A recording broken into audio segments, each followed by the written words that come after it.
And I think that's what American companies have a really good track record in doing. In looking to establish a forum on Africa, Brown Capital Management turned to the Wilson Center, where Mr. Eddie Brown and his wife Sylvia are members of the Wilson Center's National Cabinet. This is one of the great think tanks in the world. Great scholars, great people. Secondly, they hired a phenomenal director in Mundy. Just so talented, so passionate, so knowledgeable about the continent that we said if we're ever going to do it, now is the time. What we hope to do today and over the course of this 5-year partnership is to offer practical recommendations, steps and options from both the African and American perspectives for consolidating, expanding mutually beneficial economic relations between the United States and Africa. So what we would like to see in a year, not 2 or 3 years, is really an environment that's created not only for the United States, but for the world to say this is a great place with a lot of great resources, a lot of great people, and it's okay, it's welcoming to do business here.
situation for both entities.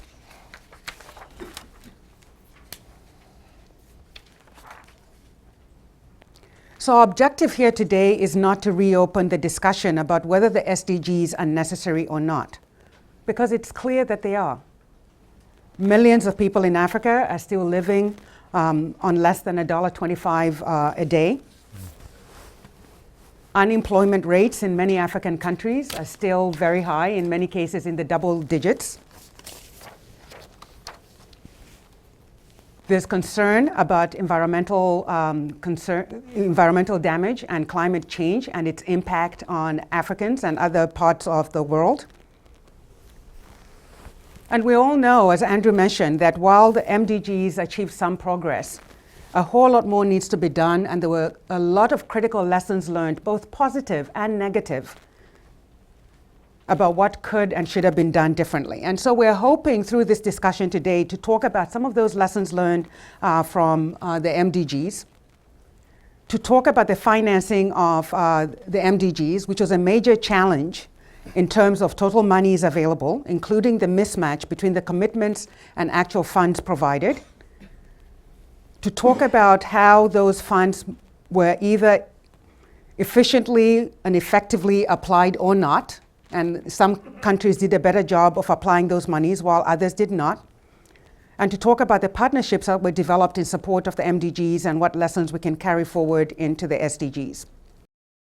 Over the last 3 years or so, there has been a robust discussion about financing for development, including how best to leverage the private sector in support of the SDGs.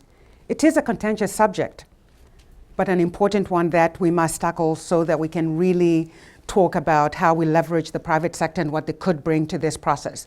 So we have 4 really good speakers today, and we've asked them to address a number of questions, including what are the key lessons learned, both positive and negative, from the MDGs, and how can these be applied to facilitate the achievement of the SDGs?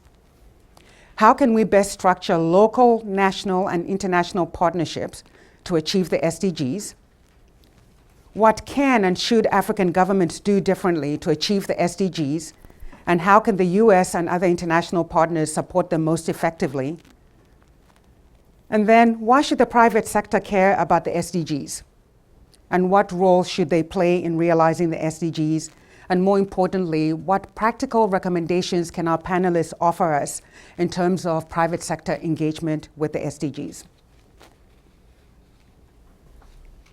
So let me quickly review the format of our proceedings this afternoon. We'll have a 10-minute keynote, and then each of our 3 panelists will offer initial remarks for 7 minutes each. After all the speakers have spoken, we will have a question and answer amongst the speakers and the audience. And then I will offer a short summary of the key points, and Mr. Brown, who, as you all heard, is also a member of the Wilson Center Cabinet, will close the event. And then we'll have a short 30-minute reception to get to know each other better and to continue informal discussions on this very important topic. Mm-hmm. So let me quickly introduce our speakers, and I'll do so in the order in which they will speak. Mr. William Hammink is the Deputy Assistant Administrator for Africa, and he will offer our keynote address. He's a career minister in the Senior Foreign Service with more than 32 years at USAID, working on international development and humanitarian programs. And he has served as USAID Mission Director in India, Sudan, and Ethiopia. You have his full bio in your packet, so I won't go deeply into it, except to say he has extensive experience on the continent, including in Sudan, Swaziland, Senegal, Ethiopia, Madagascar. So we've asked him to reflect and elaborate on the topic of this event from a USAID perspective. What are the key lessons learned from the US government perspective? And how have those lessons informed how the US is going to approach its engagement on the SDGs? And what are some of the practical measures that the US government and USAID in particular can take to engage the private sector as it moves forward with the SDGs? So Mr. Hammink, the floor is yours. Hey. Is it okay if I just stay Absolutely, here? Wherever you feel comfortable. Thank you very much. Good afternoon. It's a real privilege to be here this afternoon. Thank you to the distinguished panel, those in attendance, and of course Wilson Center for hosting this important event. 2015 was a pivotal year for development, with both the Financing for Development Conference in Addis and, of course, the Sustainable Development Goals Summit. Last September, world leaders and the international community gathered at the UN to adopt the next set of Sustainable Development Goals. These new, what we call global goals, reflect the aspirations of all countries, including the United States, and are grounded in a commitment of shared responsibility to ensure dignity for all people, address the issues facing our planet today, and advance prosperity and peace for all through inclusive and wide-ranging partnerships. The topic of discussion today is exciting: harnessing the private sector, trade, and investment as a catalyst for action, and especially real on-the-ground impact in reaching these shared goals. The private sector is a key partner in delivering on our shared global agenda, bringing capital, jobs, skills, and innovation to help address these development challenges.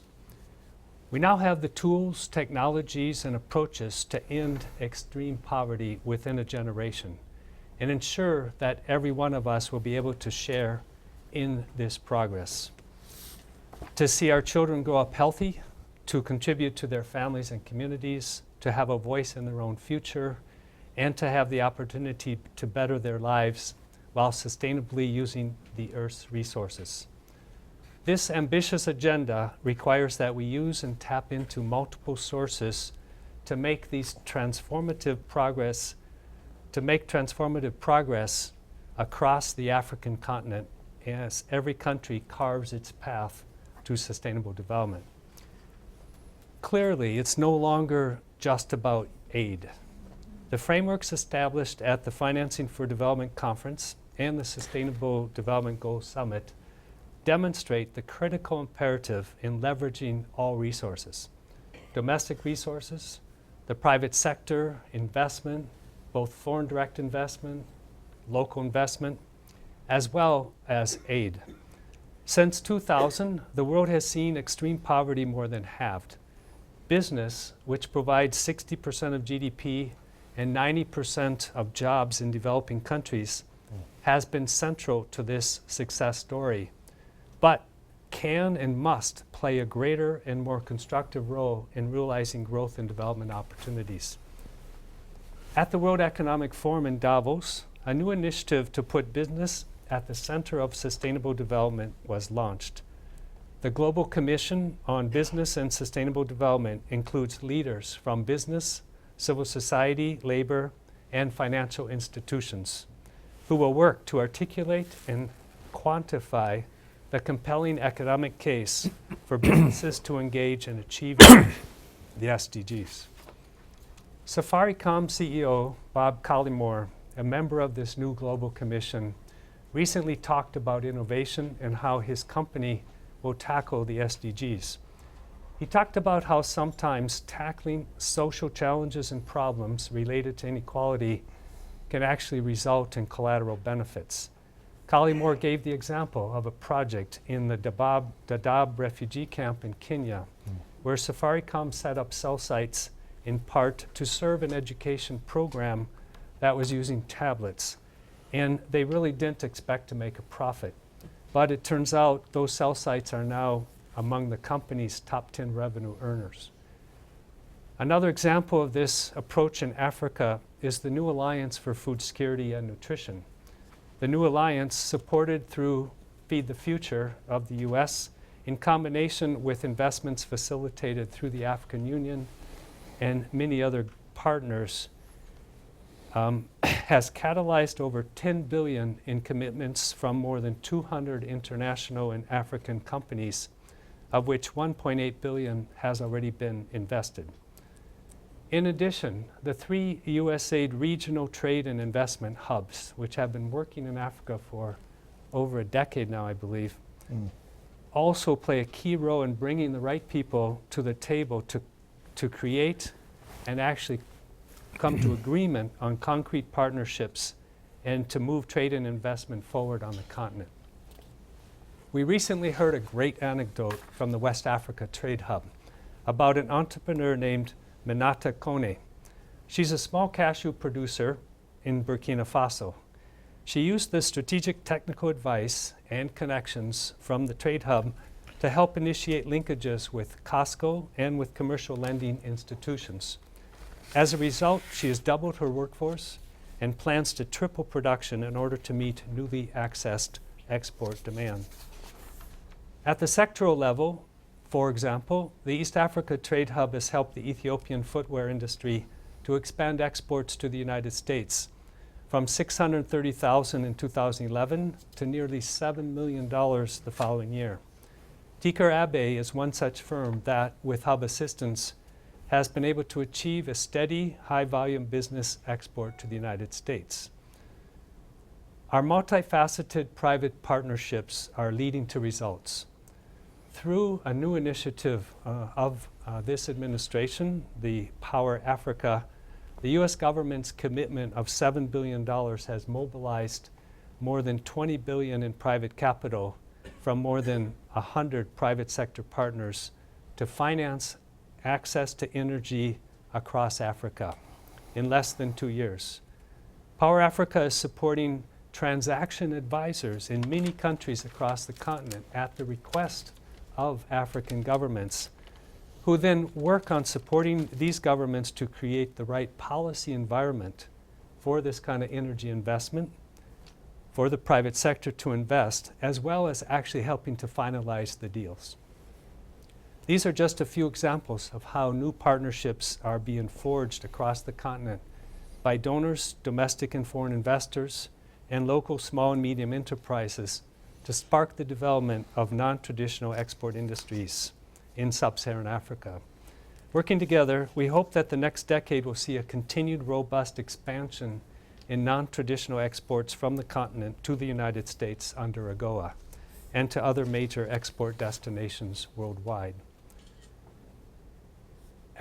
Something we learned over the last decade plus, our approach continues to focus on leveraging traditional donor resources by fostering local ownership, expanding partnership with public and private sector actors, driving innovation, science, and technology, and helping governments to get the policy environment correct for private investment. And throughout, our focus will continue to be on measuring and delivering results. In addition, whether healthcare, primary education, agriculture development, the role of private businesses in investment, both foreign and especially domestic, is key to showing results and changing people's lives.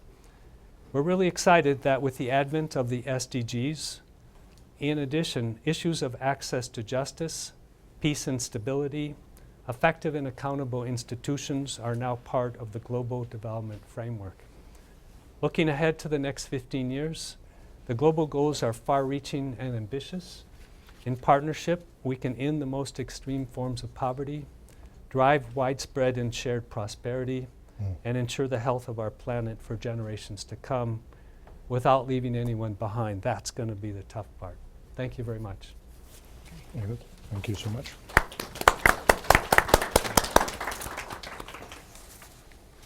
Thank you, Mr. Hammink. Let me introduce our next speaker, Dr. Mahmoud Mohieldin, who is the Senior Vice President for the 2030 Development Agenda, United Nations Relations and Partnerships at the World Bank.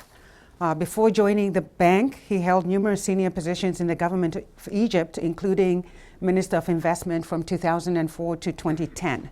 He has also served on several boards of directors, including the Central Bank of Egypt and the banking and the corporate sector.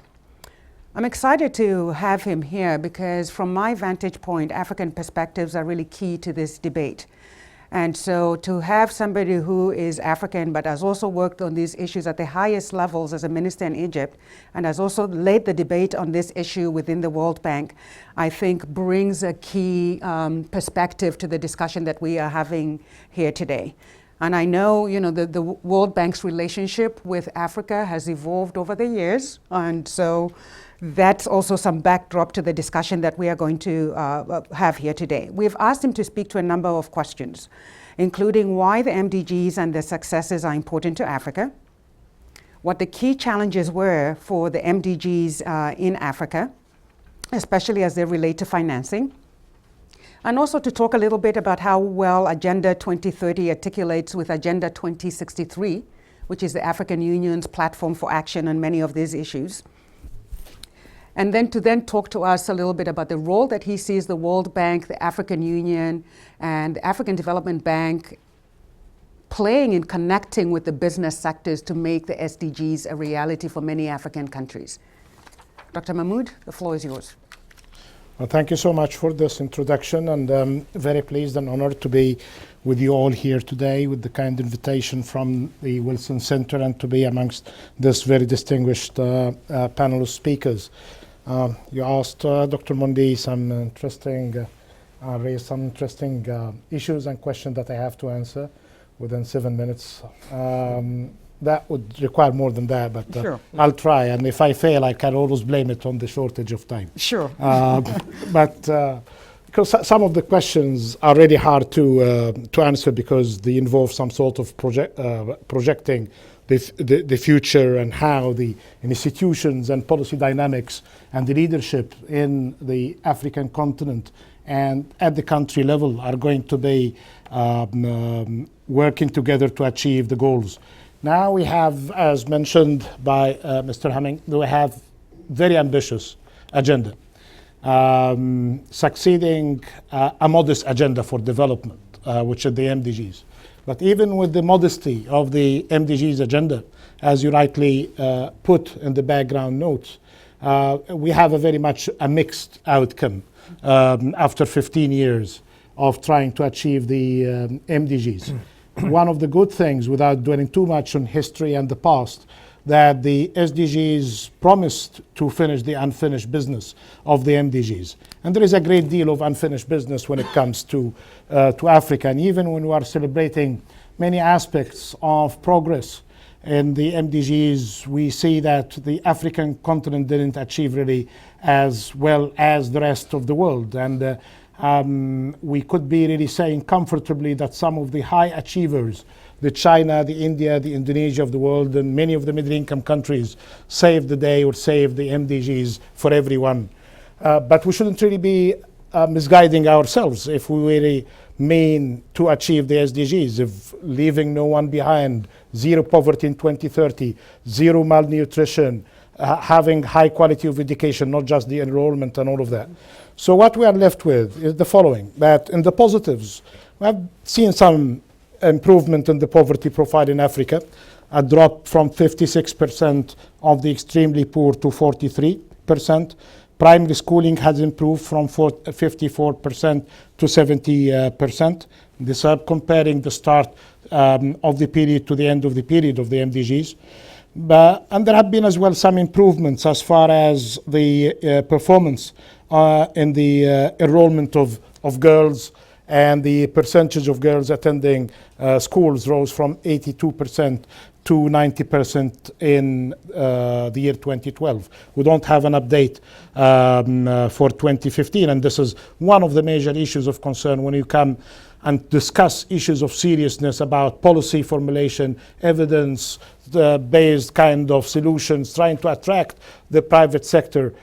We are all suffering, not just the development agency, but every participant in the development community with the lack of good quality data, and sometimes with any kind of data, just to give you a kind of guidance on what's happening. Meanwhile, Africa didn't meet the MDG of having the share of population living in poverty between 1990 to 2015. This goal was achieved at the global level back in 2010, but Africa didn't achieve it. Africa, again, failed on having the number of those who are dying under the age of 5. And 43 countries didn't meet the maternal mortality goal, which is goal number 5. So we have a very big challenge, even with a very modest agenda. And that what adds to the challenge is not just to have a very ambitious agenda for the SDGs, and we have only 15 years to reach it. By any kind of a measure, 15 years is not a very long time for such goals to be achieved. It's only 3 5-year plans, or 5 executive programs to do it. So every day counts, and I appreciate that you are calling on this meeting on the partnership with the private sector in the first weeks of the implementation year. And I hope that we start getting that clock with us all the time to see what we are doing and what we are not doing. And the challenges that the environment that we are trying to achieve the SDGs on is not the most benign for Africa or for the rest of the world. Growth rates have been dropping, the commodity prices have been in the decline, the changes that we are seeing in some of certain dynamics related to particular markets that African countries have been dependent on is not really in their favor or the favor of the African countries today. 3.7% the growth rate in 2015. This is a drop from the 6.1% that we have seen before. The projections for the future is better than 3.7%, but here the generous assumption that Africa is going to be doing better with lower growth, which is very big assumption that you need to have more effective institution, better coordination at the policy level. You need really to get the house in order as far as the finance is concerned, not just the partnership with the private sector, but you need to start with the domestic resource mobilization. You need to deal with the issues related to illicit capital flows. And as you have seen, the recent reports by different researchers and by Mr. Annan and others, that you are talking about $1 trillion of illicit flows in 1 year from Africa. This is a very big issue of concern if you are talking about effective mobilization of funds. And actually that figure, which sounds a bit high, had been confirmed by some recent research that approximately $450 billion are of illicit capital flows related to mispricing, misinvoicing in the trade front alone. So this is a very big issue of concern. Of course, here again, data is a challenge. If we are failing to understand what's happening in the formal sector, you would really say that there are many issues of concern about the quality of those data as well. Then you get into this big thing. All right, we have this big agenda, the SDGs, with all of these ambitious goals, and I'm very happy that you have put the list of the goals in the background material. Any kind of an assumption that any country can do it alone without the private sector, even with the advanced economies, is a very big mistake. And even when we are saying that there is some sort of progress in the official development assistance, at best it's 135 billion on average. The gap in any area, including the infrastructure, is double that figure in the case of the African continent. So the issue of bringing the private sector in the solution is not really out of charity or out of being nice to the private sector, or just a confirmation of what Mr. Hammink just mentioned, that there is a fact that the private sector is the major contributor to Goal 8, which is basically about employment. So how to deal with this issue going forward? There are three things when you do it. We are very much optimistic that the SDGs is going to be bringing the private sector into the implementation by them being the private sector, a legitimate profit seekers, trying to do well in business, being active in their ways of getting things done, being efficient within a good regulatory framework with good competition policy. There is nothing wrong with seeking profits if there are good compliance with the rules and regulations. This is the first thing. The first assumption then is good business environment that you are working on. The second one, while we are happy to talk about crowding in and leveraging, please, for the government, stop the crowding out of the private sector where in the areas that they are very capable and able in doing the good business with. It's a waste of time today for a country to build an airport terminal. You can do it just PPP, and you can just save your money and funds to go into the area that the private sector will not be able to do, like building sewage networks in underprivileged area or education for girls in a remote village. These areas, I don't think that the private sector, unless you are going to be providing huge incentives and guarantees for the private sector, is going to be doing. What's happening in practice, that the government is stepping into areas that the private sector is capable of doing and leaving these other areas unattended with any kind of support from public or private sector. The third one is basically to start applying the magic of leveraging. When we are talking about the commitments of the World Bank, on average, last year we had good funding for Africa, but here the Africa is not the whole continent, so it doesn't include the North. It's only the sub-Saharan African countries. We had approximately $12 billion in 103 projects in the fiscal year 2015, and 8.7 billion from our private sector arm, the IFC. This is not enough, but what makes it of a good significance is basically the ability for this kind of funding is to leverage the private sector, that for each dollar coming from the World Bank Group, we are allowing and paving the road for the private sector of multiples of these amounts to step in and get into the infrastructure, in education, on health, in the creation of jobs. Then the final thing here, I said I'm very optimistic that the private sector is going to be doing a very good job. And the optimism that is there because we had the same kind of a challenge, bringing the NGOs and the civil society organizations for the MDGs. If you are asking me who had been owning the MDGs agenda with governance, very much the NGOs and CSOs.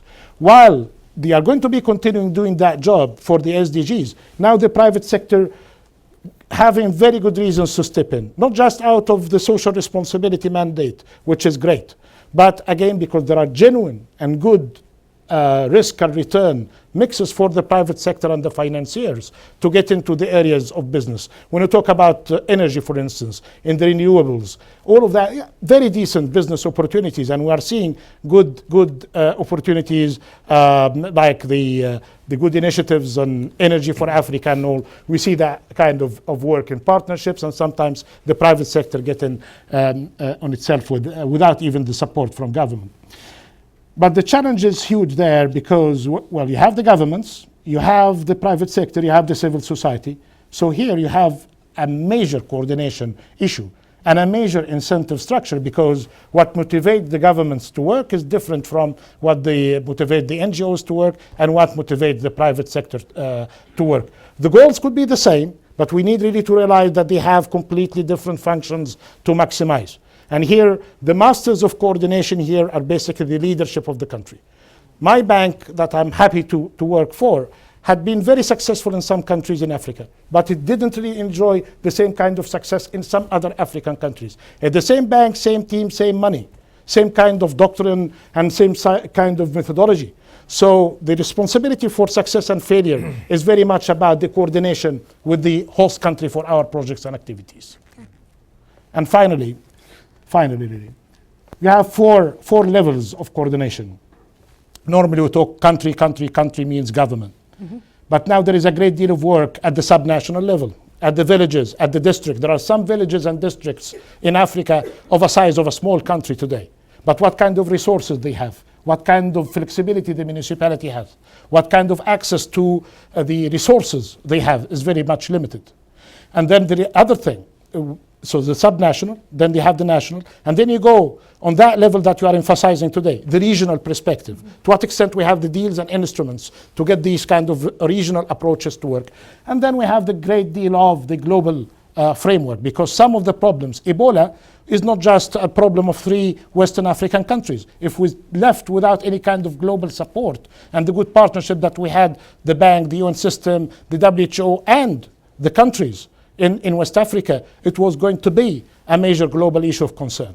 So we need really to have all of these levels of action and try to identify what are the actors and have a good timeline with adequate responsibility and accountability at the end.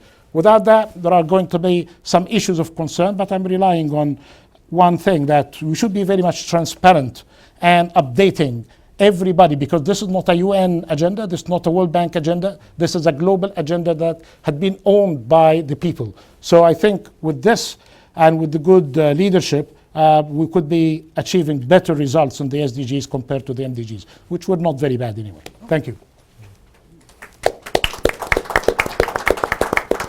Thank you. A little over 7 minutes, but really good point. So you're okay. You're okay. All right. Be careful with Egyptians when it comes to time. Our scale is 7,000 years. So. All right. Well, no, thank you so much. I think 2 speakers so far have made some really, really powerful points, and we'll get to those. But it's now my pleasure to introduce our next speaker.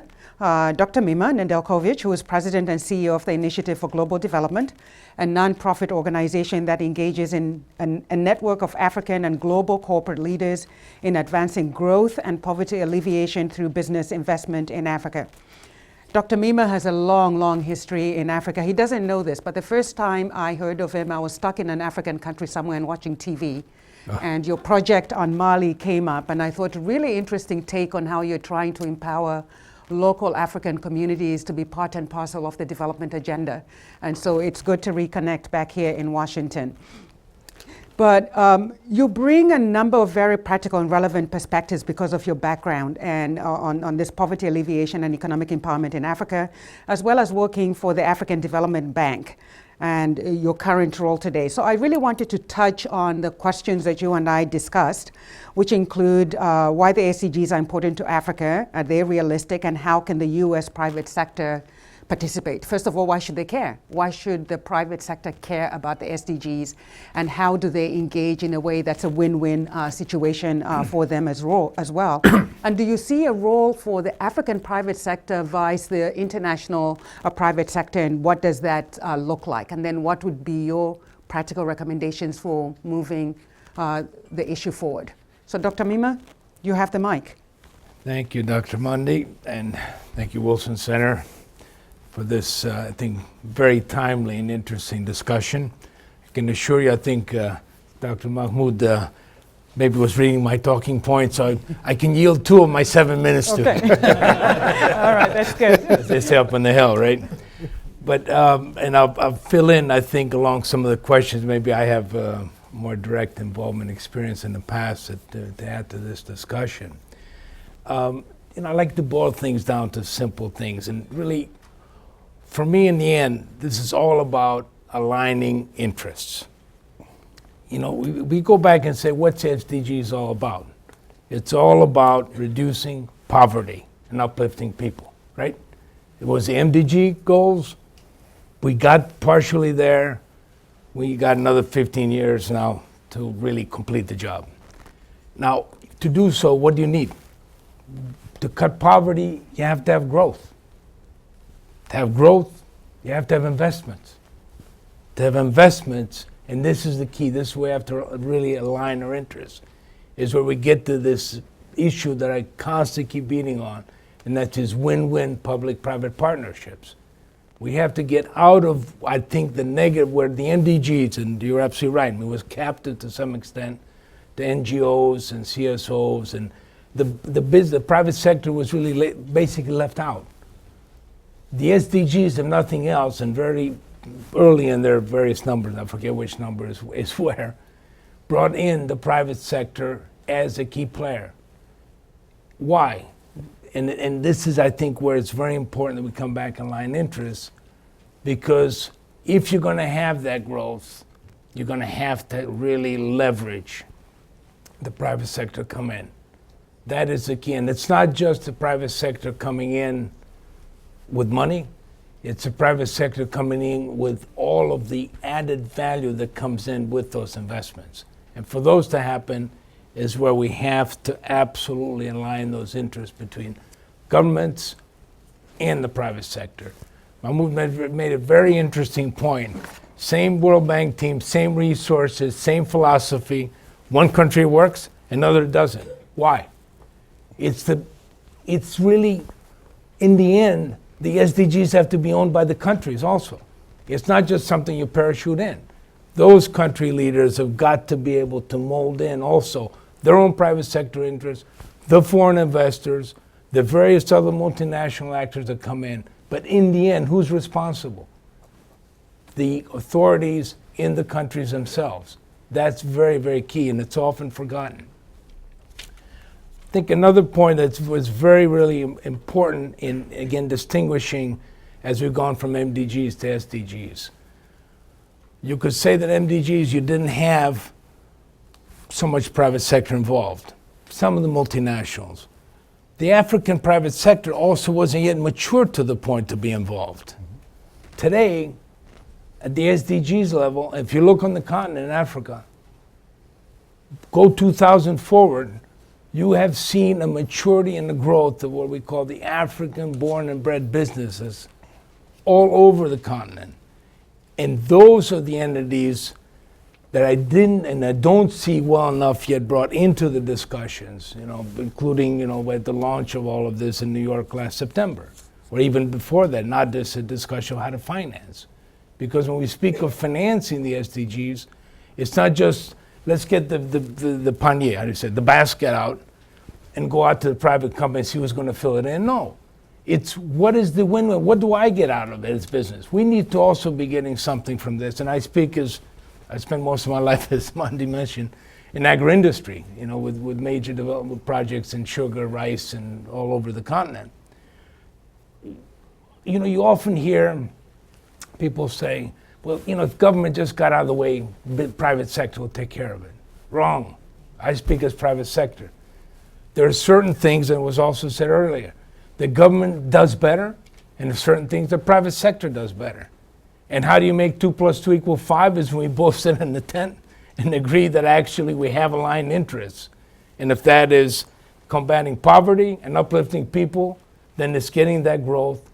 Then the most important part comes, how do you get that growth to also seep through?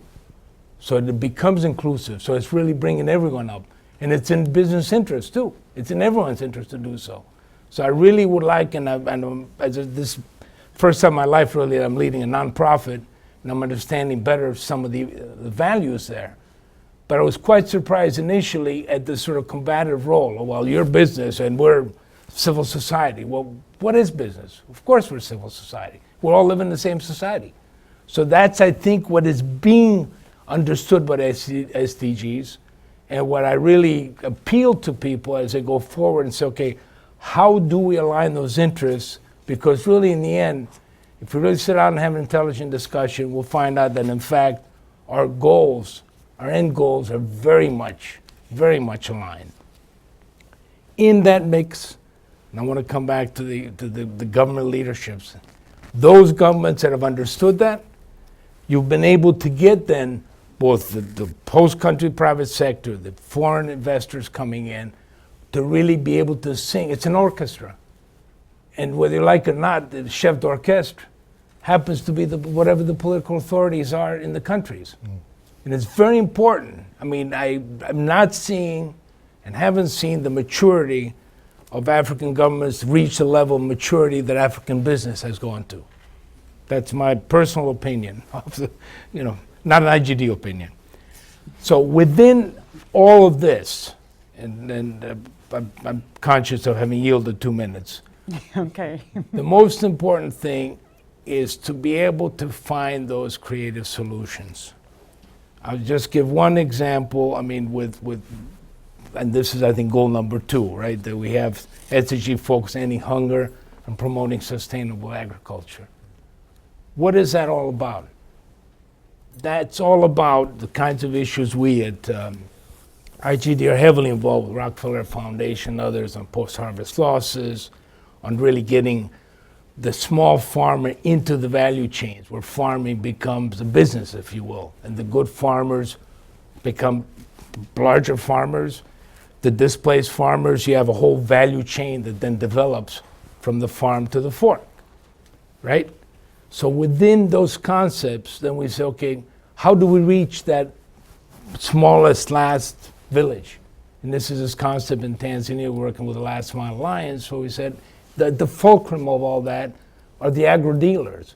They know the farmers, they know the suppliers. If we're putting seed and fertilizer going through, why don't you also put through financial services? So, with Visa working, getting that out. Why not the health? Who's the distribution? So really, think of private sector as being able to bring in certain creative solutions. Think of government as giving the environment that allows that creativity to really go forward. And finally, and it's really critical, is getting the government making sure that we have the infrastructure being put in place to be able to have that kind of growth. And this comes back to whether it's airport terminals or roads or power. There is a role for everyone. The power is the last example. Private investors can generate the power to transmit very difficult privately. So let's then use that, the government funding or the multilaterals for that component. But the key is really finding out how to slice and dice throughout the various value chains what is the most important component that this sector can provide or that sector, and how do we bring our interests together? That's the key. Thank you. All right. All right, Dr. Mima, thank you. You did yield about 1.10 seconds of your time, so you're Okay, you're that doing, still yields some. Thank you. You're doing well. Thank you. Okay, where am I? So last but not least, it's now my pleasure to introduce Ms. Karen Newman, who is the Senior Consultant for the Sustainable Development Goals Fund at the United Nations Development Program. Most recently, she has worked in the UN ECOSOC, working to devise the Partnership Forum and related programs linked to the post-2015 agenda and new Sustainable Development Goals. Prior to this, she was a senior communications consultant for UNDP's Business Call to Action and spent 2 years with the US mission to the United Nations within the US State Department. She has spent more than 10 years within the UN system, including various roles at UNDP, the International Labour Organization, and the Global Compact. And she brings a wealth of experience working with public, private, and international sectors to develop expertise with building strategic partnerships, resource mobilization, and corporate responsibility and economic development.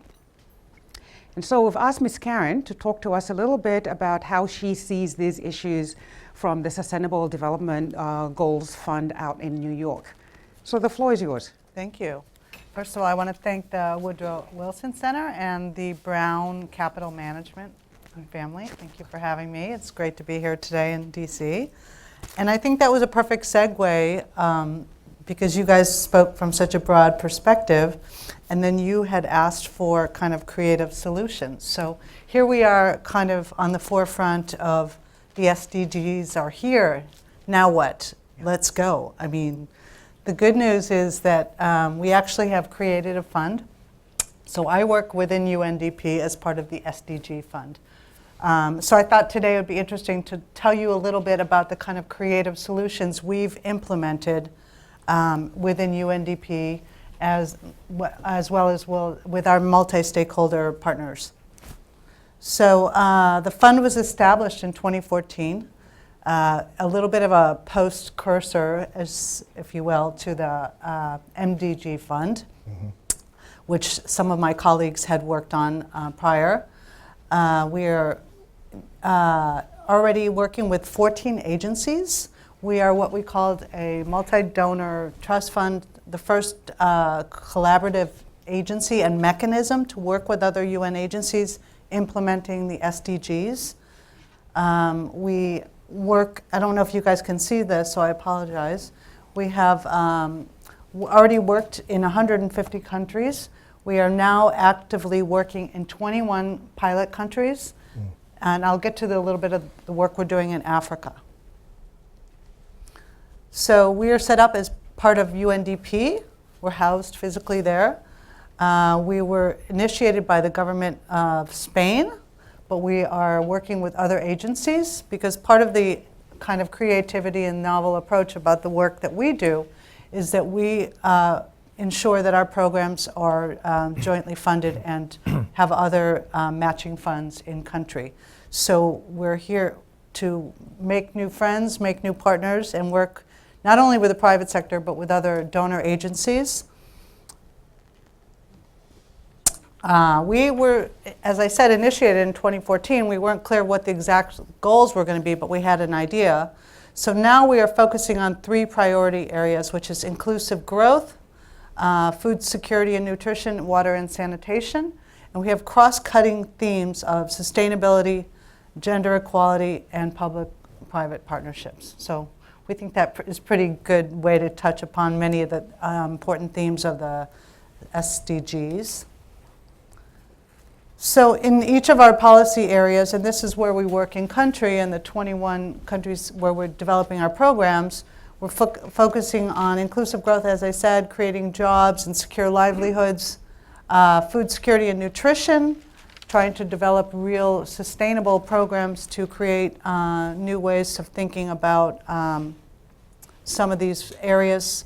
For example, in Sierra Leone or Mozambique, what are some alternative ways that we can create jobs for many of these rural, formerly smallhold farmers or different groups that have been isolated or don't have access to services. We're also working in water and sanitation.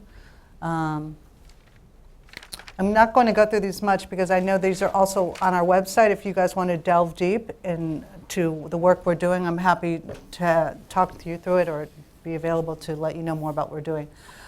So our joint programs, and this is what we think we're kind of unique in, is we give a maximum of $1.5 million per program, and then we are working to do co-financing in country.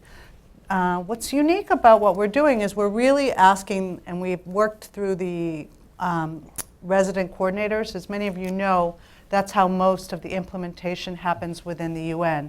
UNDP hosts the resident coordinators, and they act as kind of a mini decision-making body to implement country priorities. So it's very important to have those folks on board to actually make sure these projects work. And we recognize that, and that's why we're working in kind of that structure. We're also working to coordinate proposals and programs in collaboration with our fellow colleagues, whether it be IFAD, FAO, WFP, and folks that are also in the region. So this is an example of some of the work we're doing in Africa. I'm not sure you can see it, so I'm just going to read one or two. Sierra Leone, we're trying to create new opportunities to create jobs. We're working with FAO. This is the budget area. And Mozambique, we're also working to create jobs. We're working with ILO and UN Women and UNIDO. Ethiopia, Cote d'Ivoire, Tanzania. And we're about to create a new program that we launched recently at the UN that will be in Nigeria, that will look at kind of to replicate in other countries. As I said, many of these are pilot programs. They've just, because of the SDGs, are 4 months underway, and they're scheduled to be 2-year programs, and then we hope to either spin them off, make them national priorities, or figure out how we can make them more sustainable. This is a deeper example of what we're doing in Sierra Leone, where there's a great deal of youth unemployment and issues in terms of how to create more creative livelihoods. We're working to generate some new opportunities in fishing and poultry farms.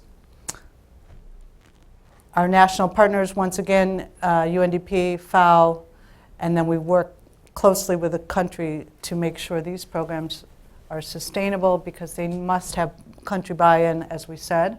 We also work with local partners in some of the programs we're working, local private sector partners, so that we are trying to figure out who are the local SMEs that are active that could be instrumental in making sure these programs have some real viability and long-term components to them. So this is a little bit of factoids on working with the private sector. We know the private sector is vital to what we do. Some of the figures in terms of job creation and the lessons learned from working on the MDGs in different countries. We know that they must be involved and that SDG new learnings call for the private sector to be involved, especially in design of programs. Mm-hmm. So we have also put together a private sector advisory group that's just working with us to figure out what are some of the best practices, what are the work that's been done in terms of their CSR, what are things that are replicable, and what can we learn from. Some of these are based in all around the world, and they're representational of work that can be done. We also launched a report in November in conjunction with Harvard and our private sector advisory group. Sorry, a little plug for our report. Business and the UN, which touches on the SDGs and how the UN can actively learn from the private sector rather than the UN telling the private sector what needs to be done. So we think that's very innovative. We worked with Jane Nelson at Harvard and Business Fights Poverty, which has been very active in promoting private sector investment in developing countries. So that's a little bit about the work we do and the work that we're doing in terms of the SDGs. I think the main issues in terms of getting other actors involved in the private sector is to really kind of learn from these mechanisms, but also to take some of the best practices and take the time to figure out how are we going to design new programs. Besides the SDG fund, which is looking to pilot and think creatively and work in country and collaboratively, we know that poverty is multidimensional. So we can't just have one actor, whether at UNICEF or UNDP. We need all these folks to come together, which is what all my colleagues have been saying here, but now is really the time. So I think it's a really exciting time to be the private sector. I think there's opportunity to plug in. It can be difficult, but I think what we're learning from some of the listening we've been doing is that private sector wants to be at the table. They just have to be engaged from the very beginning in terms of designing a program, looking at what needs to be done, where are the gaps, where can they get involved? So I thank you very much. Thank you. There are some four very, very good presentations that have given us a lot of information to digest and key issues to touch on. So I think what I will do now is, rather than engage in a discussion with participants up here, because we have about 25 minutes left, I'll cede my time to the audience so we can get into a discussion between the panelists and the audience. What we'll do is we'll take 3 questions at a time. Put up your hand, and once you acknowledge, someone will bring a mic to you, identify yourself and your organizational affiliation, if any, and then you have exactly 1 minute or less to ask your question, identify the speaker to whom you're addressing the question, and then we'll go from there. All right, so I'll start right here. There's a gentleman right here, and then we'll go to the gentleman in the corner there and the gentleman in the back.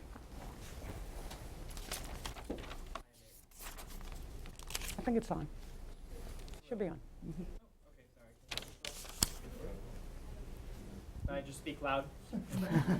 I think they need to hear you in the booth. Maybe just hold it a little bit closer. Let's see if that works. Sure, how's this? There you go. I thank you everyone for your wonderful presentations. My name is Garrett Moore. I'm the campaign coordinator for Stand with Congo. And my question is, with all the wonderful work that we see the private sector doing throughout the continent, there is also, as Dr. Mohieldin, I'm sorry I butchered your name, as you recognize, there's a number of private sector actors that are doing more shady things, such as undervaluation of buying of assets. And this is in particular of particular interest in places like Ghana with the oil, or in DRC with the mining concessions. And so I would just love to hear from each of you into how to ensure that companies actually do abide by various international standards. Thank you. All right. I think there's a gentleman right in front of you, Grace. Thank you. I'm Bob Hershey. I'm a consultant. What is being done to get together the private sector and let them have a voice in it by holding meetings over the internet and letting them have a share in the projects and express their views and put forth their money for shaping the project to fit what is needed in the various areas? Thank you. And then this gentleman in the back. Yes, sir. Hello, my name is Trey Taylor. I'm the founder of a company called Verdant Power. We're producing electricity from New York's East River. So we're in the marine renewable energy business, but I'm also serving for my 6th year at the Department of Commerce's Renewable Energy and Energy Advisory Committee, which is comprised of the private sector renewable energy companies. One of the things we're working toward, and this addresses this lack of coordination, the setting of priorities, and the lack of communication between all entities, what's going on in the world, is this idea that we've advanced to the Secretary of Commerce, is and let me preface this with one more thought. In order to go after poverty, it's really a matter of spreading wealth, which comes through infrastructure and education. And if you think of infrastructure, it has to be in the context of the water, food, energy nexus. So let me begin as a possible solution with this idea. The world is moving toward developing microgrids that are powered by renewable energy sources. Might there be a coordination between conducting regional integrated energy resource assessments and out of that doing ecosystem cost-benefit analysis to make the economic arguments going forward for building microgrids which are sustainable communities? I think I got your question, but I may have to come back to you. There's a lot of background there, so thank you. So I'll turn it over to our panels. Three very good questions. I think one was more of a comment, but take it from there. One was about the rapacious nature of some of the companies doing business in Africa who are more interested in taking for themselves rather than actually making improvements to the communities in which they are getting their resources from. The second was mechanisms for facilitating business engagement, so we can really find ways that work to get the businesses engaged, the private sector engaged in the SDGs. And then the third really had to do with challenges of coordination and communications, and there was, I think, a suggestion of how you might do that at the regional level to overcome those challenges of coordination and communications. Mr. Hammink. I'll be glad to start. Just some quick comments on all three questions. First of all, in terms of the kind of shady dealings that businesses are involved with, clearly in countries around the world, including in the United States, you need clear rules of the game, and you need regulators, and you need that. You need enforcement on these rules of the game. And I think really importantly, in Africa and elsewhere around the world, you need transparency, you need a strong media that is going to push for making sure people are aware when there are these kinds of problems. Should I just go through all three quickly? Please. Facilitating businesses, this is something that USAID, in countries where we have USAID missions, specifically works on and helps out with, from the kind of supporting IFC doing business analysis, supporting the work on policy changes and making sure businesses are involved in those discussions, supporting where it makes sense and where you have a good quality Chamber of Commerce on that discussion. And then within sectors under our Feed the Future program, supporting the whole value chain, private African businesses to be involved throughout the value chain. So those are kind of some examples of making sure there are forms and ways for businesses to work together. Sure, thank you. Dr. Mahmoud, do you have anything to add? Right, on the first one related to issues of concern when it comes to shady deal, the illicit flows and all of that. Again, on the companies, especially the big ones, we are seeing a great deal of discrepancy of performance and behavior from a country to the country. So you can see a company that is behaving itself, working with the rules when you have adequate laws and adequate application of those laws. So again, I would go back to this issue first about effective regulations and the rule of law, and then matters related to disclosure and discrepancy and announcing what's happening, and this is a very effective tool. Then the issues related to coordination with when it comes to multinationals, with their base and their home countries is very much essential, and I've seen that very much effective. Meanwhile, there are many good initiatives, including the extractive industry. There is an initiative on transparency and mobilization of activities and funds as well associated with it, and responsibilities toward the community. So it's not just about the preventive measures from doing bad, but basically some incentives to do good as well. So there are some existent initiatives, and many of them have been successful and working in Africa. But to what extent the government in the country of question is willing to get into these kind of networks is very much of a crucial nature there. The second issue is related to business. Well, with all due respect, I worked in government. My job in the bank is basically we work with governments as well. But when it comes to business, governments, beyond the area that they have comparative advantage in, are a great deal of nuisance and disruption of activities. So the best is basically pave the road, put the regulatory frameworks, and make it really with a kind of standardized environment that doesn't really have a great deal of interpretation. And when you minimize that, you can really get the business flowing nicely. I have seen countries attempting to select winners. I've seen countries trying to determine the size of business. That didn't really work unless the government is generous enough and resourceful enough to cover the mistakes of bad choices over time.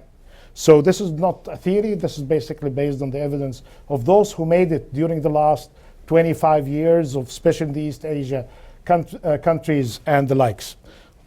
Issues of coordination are bringing us to a level that is the most controversial of them all when I talked about the 4 levels of coordination. I bet that in the global level, given that the global players are very well identified, formally within the UN system or informally through the G20 and the likes, or the G7, or there are other groupings for developing countries. But and at the country level, there are coordination failure, but you are getting us into an area that we need all to work hard on when it comes to activities that are not going to be limited to the boundary of a small or a medium-sized country, in which you need really to have some sort of engagement between different players across the border.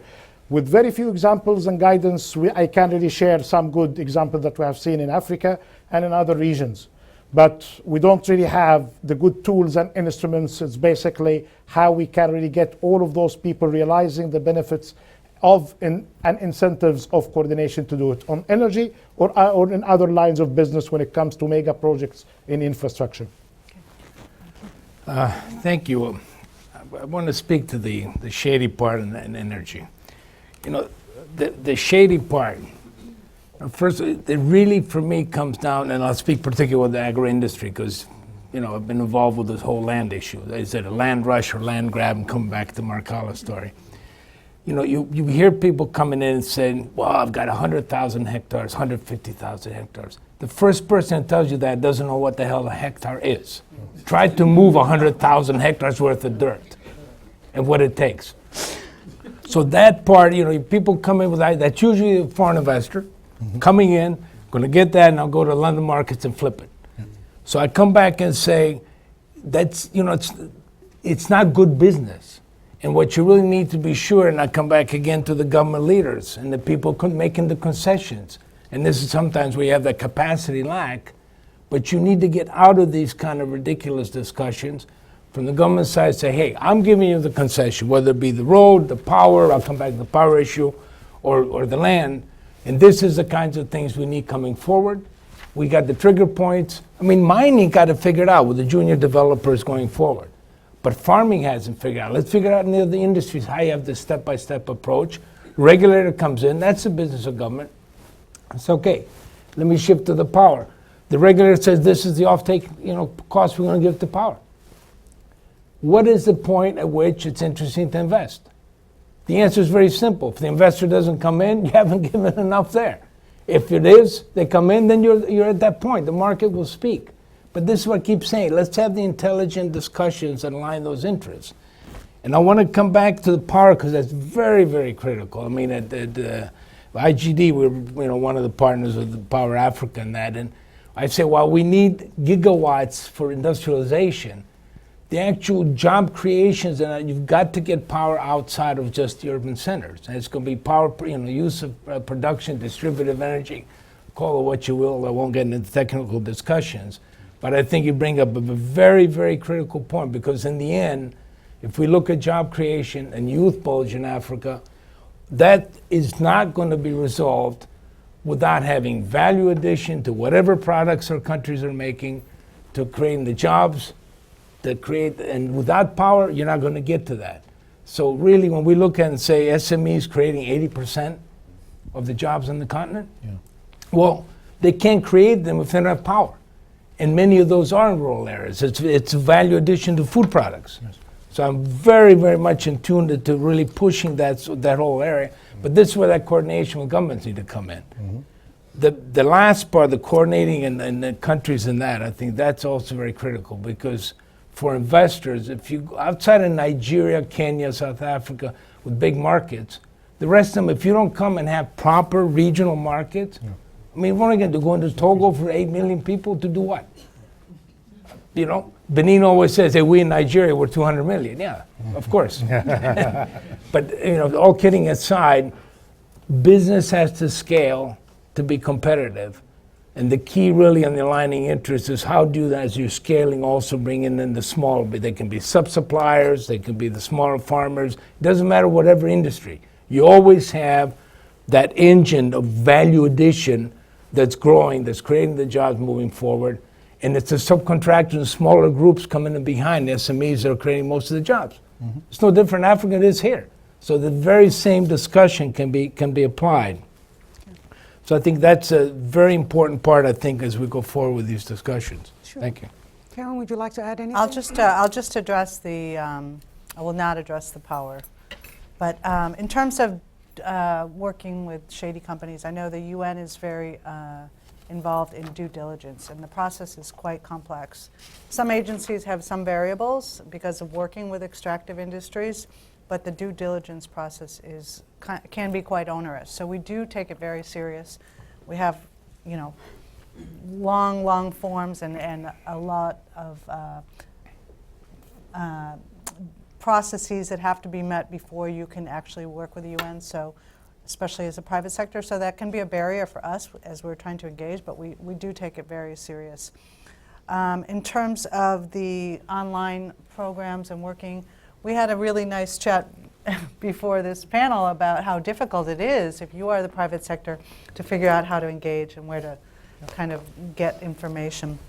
Because perhaps it's a new process and people are trying to figure out how to cooperate, where there's opportunities. But I know there's a lot of work being done by KPMG. They're doing a matrix in different industry groups, U.S. Council for International Business. Global Compact also has networks in every country where you can engage and get information.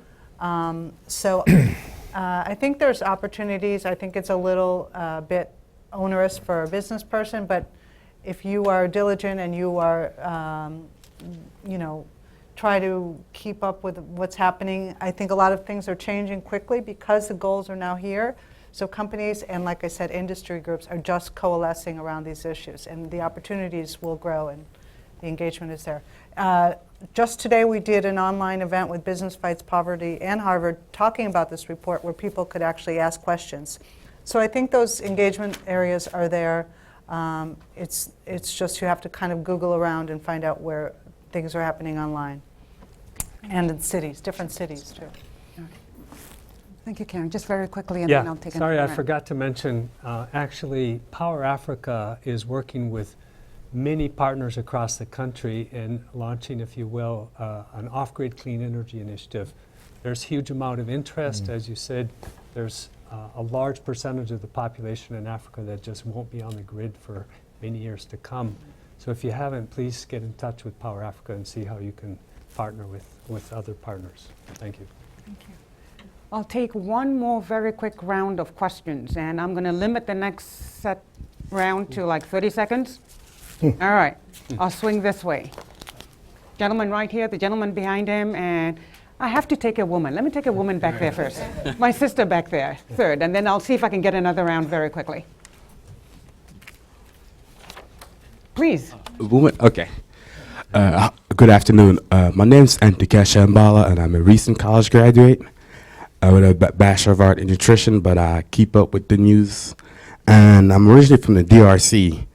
And it's been a big debate going on about the Grant hydropower project.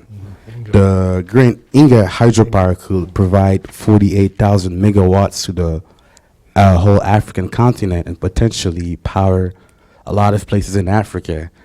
How could we fund and help with maybe potentially finance that project? Because if we have electricity, it could help industrialize and provide more jobs.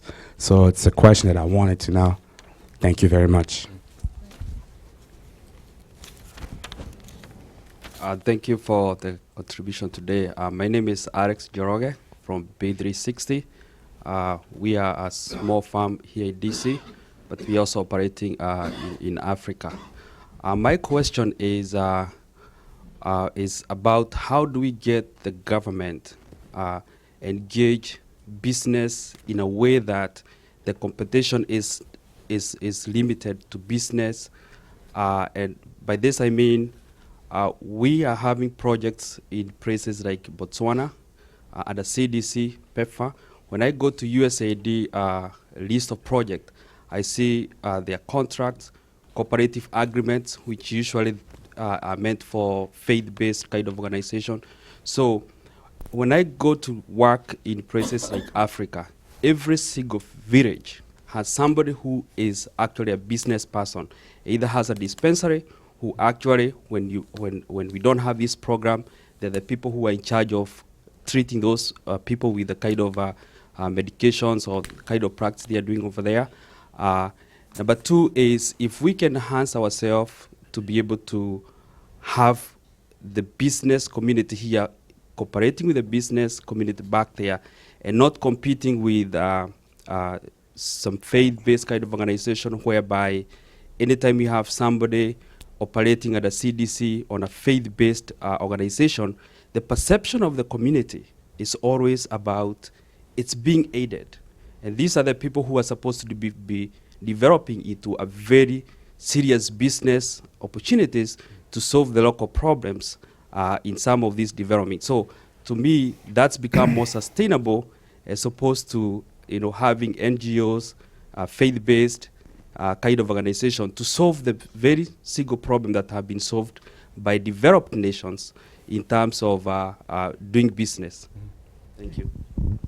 Did you get that? I think that was more USAID. Okay. All right. All right, then my sister back there. Martha Thomas, Professor, International Relations, the University of Vermont. And my question relates to strategies that could be used in order to attract private investors from outside of Africa. Specifically, a bilateral investment treaty is useful and valuable as a tool for FDI inflow. And if it isn't for Africa, what are unique circumstances that make BITS not that protective to private investors? I ask this question because there are over 2,000 BITS around the world, but only 300 relate to African countries, and many of the 300 are African countries that are signing with their neighboring countries. For the US, there are 22 BITS related to Africa, but most of them are not ratified. So what is the shortcoming in the BITS structure that is leading to problems with private investment in Africa? You're talking about the bilateral investment treaties? Okay, thank you. I don't know that we have somebody here who can answer the bilateral. You want to go for that? Okay, Dr. Mahmoud. Put your All hat right. I'm coming to you. Let's do a very quick round. Just pick one of the questions and go for it. Don't try and go for all three, but I would like for you to answer the one on the USAID one. I think that was really directly your way. Okay, thank you very much for the question. USAID is really working hard to focus on how to support local solutions for local problems. And that means not only making sure that we open competition for any kind of contracting or grants to local organizations.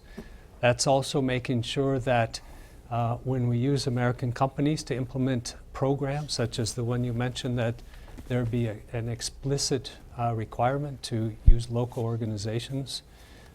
That's one part of the response to your. So local solutions, local business, increased use of local organizations for implementation of these development programs. At the same time, you talked about business to business. That's extremely important.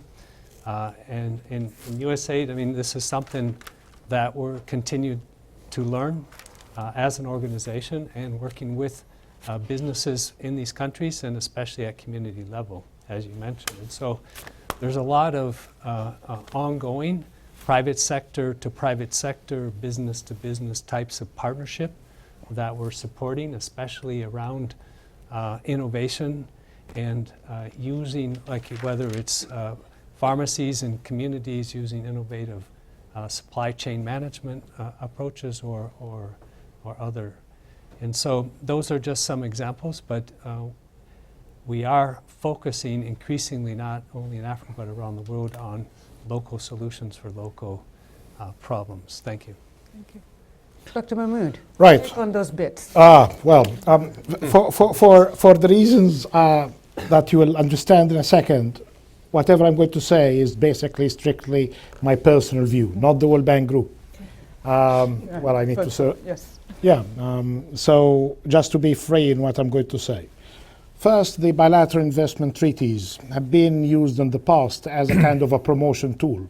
You get a government delegation, best thing is to have a kind of an MOU, then a signing opportunity, then you say that you are in agreement with some big country with a potential FDI coming from its side. Normally that happens for many reasons. It may have a tax component for double taxation avoidance, this is fine. Then you have some issues related to areas of potential cooperation, this is fine. Then you have many issues of concern related to the legislation and the judicial system in the host country of investment, especially if it comes in a developing country. I say in some cases these BITs have been very helpful. In many other cases they were counterproductive, and if you are not very careful, they would be a good gate for costly arbitration and litigation against the host country. That's why there is some sort of a good work now being conducted in order first to ration the use of these BITs and go for the fundamental causes of the concern. Why you have these special tracks? Why you have these kind of bilateral arrangements? If you are making your business environment good for all, including your domestic investment, if you have the rule of law, if you have the good effective regulatory framework, nobody would be really seeking this kind of a special relationship. So I think in the past, this kind of indication, how many BITs that I have in my country was basically one of the promotion stuff that you put in any kind of a brochure. In this case, in today's world, you may not really be using it that way, especially with the kind of shortcomings that we have seen in the past, especially when it comes to the costly arbitration that is there. There are more to be said about that, but even with this kind of disassociation that I made, I'll be quite happy to discuss it offline if you wish. Thank you.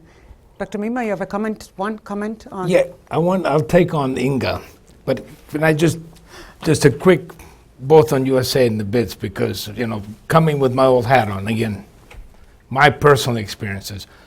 On the issue of the local business, this is why really at IGD we're saying African-born and bred businesses. You've got to go to those people. That's what's growing. That's what was not there 20 years ago. It's there today.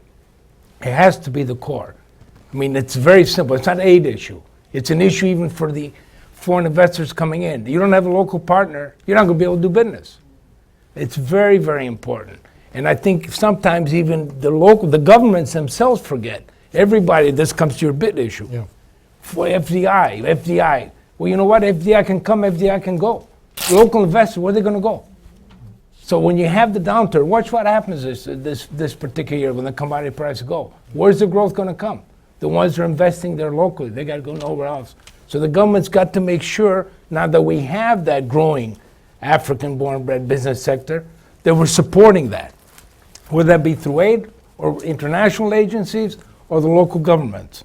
So that's how it come in on the BITs, because otherwise you also have doing business. Everybody says that the other thing. Oh, you create the business in 22 minutes.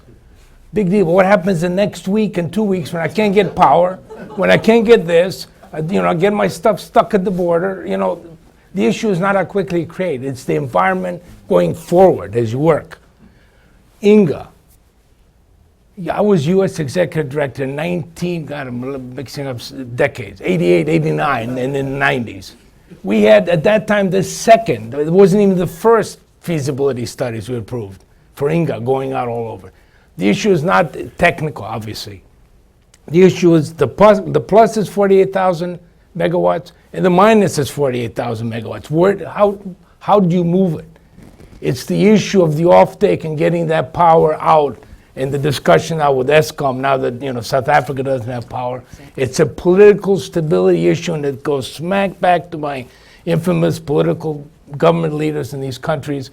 If they don't get their act together, you're not going to get income. And that would be a real shame, because that's an incredible situation for power there. All right, Ms. Karen, you have the last word. I don't want. No, I defer on these to my expert colleagues. I feel really bad about bringing this discussion to an end because I think we're just, Just very quickly. Please. Just building on this issue of doing business, given it's coming from our institution, the issue of the establishment of the firm is one of few indicators. Very few. And then you have indicators about access to energy, access to credit. And actually, I would say, as a former minister responsible for investment, exit rules are as important, if not more important, than the entry rules. Yep. Like in your life, you wouldn't get into any place, including this one, unless you see that exit sign that at some stage you'll be leaving in peace. So this is very much important. And here it's, yes, there was a great deal of celebration of the entry rules, that I can establish the business in 3 months. And then somebody would say in 2 weeks. Now they are saying in 2 minutes, as fast as you can really put your name on the online. And actually there are some countries that are doing that now. But basically about the rest of the story, the property rights, the exit rules, access to finance, access to the rule of law as well when it comes to disputes. This is a very big thing. Thank you. I'm glad I let you make that point because in many ways it really speaks to a lot of the issues that we have raised here. The importance of taking a holistic approach to all the different steps and measures that need to happen at the domestic level and the international level in order to engage businesses. So it's not enough to say, you know, in such and such a country now just takes you 5 days to create your business, but where's the support infrastructure, both in terms of policy, regulatory framework, and other such issues. So it's like we really need to take that holistic approach to attracting business. And it goes back to the point that Mima made, which I thought was really powerful, and I think one that has been lacking. And I understand that many African governments can be quite shy about this because we shouldn't forget the history of the continent. Yes. We should not forget the history of the continent. But I think an area where African governments really need to make an improvement is in understanding and aligning those business interests that you were talking about, and shaping the environment that allows business to come to the table and to play as a partner, not as something we should be afraid of. So I think that was a really, really powerful point. And as we begin to implement the Sustainable Development Goals, I think just going back to some of those issues is going to be critical in terms of how we do that. So it's not enough for African governments, and you're all right to say that ultimately it's the political masters who drive the success or failure of the Sustainable Development Goals. And I think Mima framed it as in needing to do something to improve the political maturity. I think what Mima is really getting at there is this whole notion of the backsliding that we have seen in political governance in certain African countries.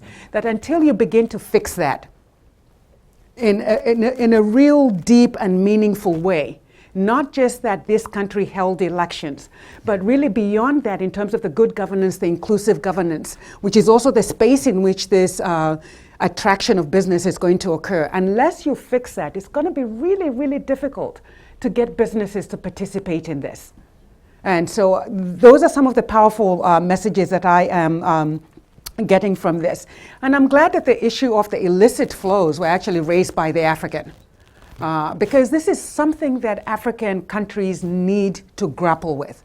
When you have, I can't even remember what trillion or billion that was. What was the number that came out in the report? A year. How can you attract people to say, I'm going to invest in the continent when you have that amount of leakage that's taking place? What is it that would drive anybody to say, I'm bringing my resources to the continent because I see something that I can do there? That is something that we're really going to have to tackle very, very seriously. And I think, and here I'm going to put you on the spot, sir.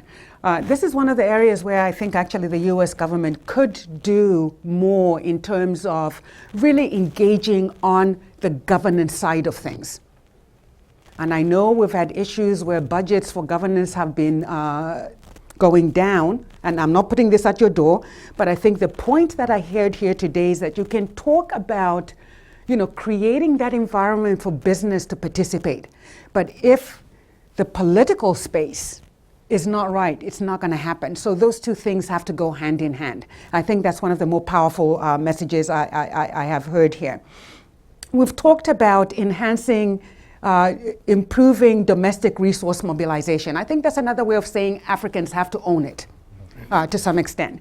And this goes to the issues of, reforms of tax codes and other such things that need to happen in a number of African countries. They are happening, the policy and regulatory environments, and also addressing these illicit flows. There are a whole bunch of things that need to happen to happen there. And so I think that was a really good point. The coordination at the 4 levels, that was a really, really powerful point. Unfortunately, it's really stuck in some extent to the amount of power that the central government is willing. You talked about international, regional, national, and sub-regional. When you get to the national and sub-regional level, one of the other issues that we're grappling with is the amount of power that the central government is willing to give at these lower levels, which then impacts the environment that we are trying to create. So I think that's another point of engagement that we do need to talk about. But I want to leave on this point. There are lots more really, really good recommendations that came from this session, and I cannot thank you all enough. What we're going to do at the Wilson Center is really capture the core recommendations that you all made, some of the recommendations that came to the floor, from the floor, into a one-pager. Because for me, we're at the beginning point of implementing the SDGs. And we can contribute to that dialogue about how we work in that economic space to really make a difference on the SDGs. But a powerful point that was made, and it really stuck in my head, was that, the MDGs were owned by the NGOs and the civil society. And that anybody who thinks you can actually achieve the SDGs without the private sector, that's a misplaced notion altogether. And I think a lot of us, even with all the concerns that we have about the way some businesses engage with the continent, those are legitimate concerns. There are people who are doing some really, really terrible things in under the auspices of doing business with Africa and empowering Africa. Those are legitimate concerns, and we shouldn't run away from them. But even as we talk about that, let's have this discussion about how we best structure the sort of partnerships that you all have been talking about, and how we best work with African governments to create that space, that environment that allows businesses to participate in the delivery of the SDGs. Mr. Brown, I'm going to put you on the spot as our cabinet member. Before I thank our panelists here, to just close us off in what I think has been really a fantastic session this afternoon. So, Mr. Thank Brown. you. Thank you, Monday. Thank the distinguished panel.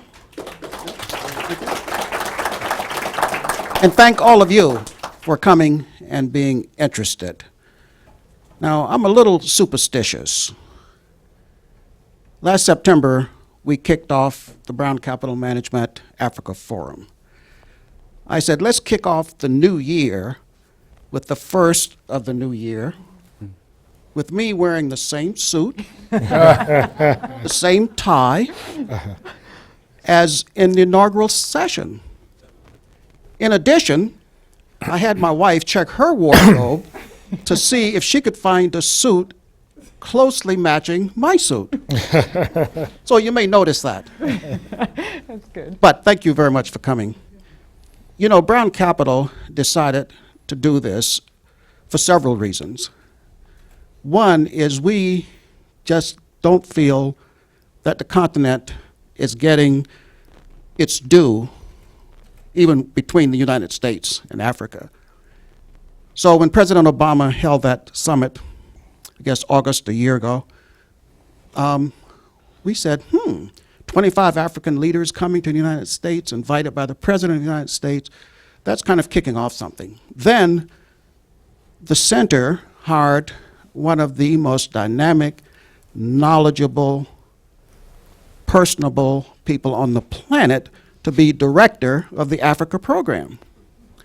And then we looked at, what do we do? Well, we invest money on behalf of clients and a little of our own globally. But we didn't have, I think still don't have, any investments on behalf of our clients and ourselves in Africa. And we looked at of the 10 fastest growing places in the world, I mean, I was shocked how many of those countries are on the continent. So I said, I think we're missing some opportunities. So the reason for doing this is to really heighten the visibility of the continent, to get to know more about it ourselves. It's kind of a selfish interest, but also be able to hopefully attract trade and investment, not just from the United States, but from around the world. So we're just pleased to be able to partner with the number 9 think tank in the world, the number 5 think tank in the United States, to be able to do this. It's a terrific platform, and we're so pleased to be able to partner with the Wilson Center. Thank you. Thank you.